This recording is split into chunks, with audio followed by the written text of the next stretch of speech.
Horror ಸಿನಿಮಾಗಳಲ್ಲಿ ಇಲ್ಲೇನೋ ನಡಿಬಾರದು ನಡೆದೋಯ್ತು ಅನ್ನೋಕ್ಕಿಂತ ಈಗ ಏನೋ ನಡಿಬಾರದು ನಡೆಯುತ್ತೆ ಅನ್ನೋ ಭಯನೇ ಹೆಚ್ಚಿರುತ್ತೆ ಅಲ್ವಾ.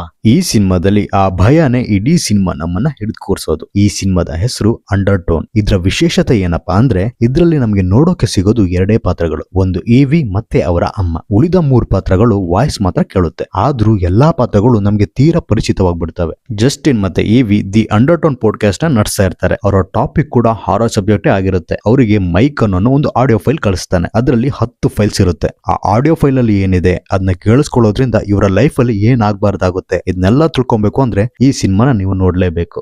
ಸಿನಿಮಾದ ನಿಜವಾದ ಸ್ಟ್ರೆಂತ್ ಅಂದ್ರೆ ಅದು ಇದರ ಸೌಂಡ್ ಡಿಸೈನ್. ಸಿನಿಮಾದ ಶುರುವಲ್ಲಿ ಬಾಬಾ ಬ್ಲಾಕ್ ಶಿಪ್ ಸಾಂಗ್ ನ ಇವಿ ಅವರ ತಾಯಿಗೋಸ್ಕರ ಹಾಡುವಾಗ ಅವರ ತಾಯಿಯ ಉಸಿರನ್ನು ಮಿಕ್ಸ್ ಮಾಡಿ ಒಂದು ಹಾರರ್ ಫೀಲಿಂಗ್ ಕೊಡ್ತಾರೆ. ಅಲ್ಲಿಂದ ಶುರುವಾಗೋ ಭಯದ ವಾತಾವರಣ ಜಾಸ್ತಿ ಆಗ್ತಾನೆ ಹೋಗುತ್ತೆ. ವಸ್ತುಗಳಿಂದ ಬರೋ ಶಬ್ದ, ಉಸಿರಾಟದ ಶಬ್ದ, ಮೊಬೈಲ್ ರಿಂಗ್ ಟೋನ್ ಇಂದನು ಹಾರರ್ ಎಕ್ಸ್ಪೀರಿಯನ್ಸ್ ನ ಕೊಡ್ತಾರೆ. ಇದರ ಸೌಂಡ್ ಇಂಜಿನಿಯರ್ ನ ಎಷ್ಟು ಹೊಗಳಿದ್ರು ಸಾಲದು. ಕ್ಯಾಮ್ರಾ ವರ್ಕ್ ಕೂಡ ಚೆನ್ನಾಗಿದೆ. ಇಲ್ಲಿ ತೋರಿಸಿದ್ದನ್ನೇ ತೋರಿಸಬೇಕು, ಆದ್ರೆ ಪ್ರತಿ ಸಾರಿನೂ ಡಿಫ್ರೆಂಟ್ ಆಂಗಲ್ ಅಲ್ಲಿ ತೋರಿಸಬೇಕು. ಹಲವಾರು ಕಡೆ ಮೇನ್ ಕ್ಯಾರೆಕ್ಟರ್ ನ ಸೈಡ್ ಅಲ್ಲಿ ಇಟ್ಟು ಖಾಲಿ ಸ್ಪೇಸ್ ನ ಸೆಂಟರ್ ಅಲ್ಲಿ ತೋರಿಸ್ತಾ ಅಲ್ಲೇನೋ ಇದೆ ಅನ್ನೋ ಫೀಲಿಂಗ್ ಕೊಡ್ತಾರೆ. ಹಾಗೆ ಇಲ್ಲಿ ಮಿರರ್ ಯೂಸ್ ಮಾಡ್ಕೊಂಡಿರೋ ರೀತಿ ಇಷ್ಟ ಆಯ್ತು, ಎಸ್ಪೆಷಲಿ ಕ್ಲೈಮ್ಯಾಕ್ಸ್ ಅಲ್ಲಿ. ಸ್ಟೋರಿ ಸ್ಟಾರ್ಟಿಂಗ್ ಇಂದ ಎಂಡ್ ವರೆಗೆ ನಿಧಾನವಾಗಿ ಸಾಗುತ್ತೆ, ಆದ್ರೆ ನಾವು ಇಂಟ್ರೆಸ್ಟ್ ಕಳ್ಕೊಳ್ದಿರೋ ತರ ಇದರ ಟೆಕ್ನಿಕಲ್ ವರ್ಕ್ ನೋಡ್ಕೊಳ್ಳುತ್ತೆ. ಗಡಿಯಾರದ ಮುಳ್ಳು ಸಡನ್ ಆಗಿ ಹಿಂದೆ ತಿರುಗೋದು ಸ್ಕೇರಿ ಆಗಿತ್ತು. ಇದೊಂದು ರೀತಿ ಎಕ್ಸ್ಪೆರಿಮೆಂಟಲ್ ಸಿನಿಮಾ, ಎಲ್ಲರಿಗೂ ಇಷ್ಟ ಆಗೋದಿಲ್ಲ, ಆದ್ರೆ ಒಂದು ಒಳ್ಳೆ ಹಾರರ್ ಎಕ್ಸ್ಪೀರಿಯನ್ಸ್ ನ ಖಂಡಿತ ಇದು ಸರ್ವ್ ಮಾಡುತ್ತೆ. ನೀವು ಎಕ್ಸ್ಪೆರಿಮೆಂಟಲ್ ಹಾರರ್ ಸಿನಿಮಾನ ಇಷ್ಟಪಡೋದಾದ್ರೆ ನಿಮಗೆ ಇದು ಗ್ರೀನ್ ಸಿಗ್ನಲ್. ಇನ್ನೊಮ್ಮೆ ಇನ್ನೊಂದು ವಿಡಿಯೋದಲ್ಲಿ ಸಿಗ್ತೀನಿ. ಆ ವಿಡಿಯೋನ ಮಿಸ್ ಮಾಡ್ಕೊಬಾರ್ದು ಅಂದ್ರೆ ಸಬ್ಸ್ಕ್ರೈಬ್ ಮಾಡ್ಕೊಳ್ಳಿ. ಈ ಸಿನಿಮಾ ನೋಡಿದ್ರೆ ನಿಮ್ಮ ಅಭಿಪ್ರಾಯ ಖಂಡಿತ ಕೆಳಗೆ ತಿಳಿಸಿ.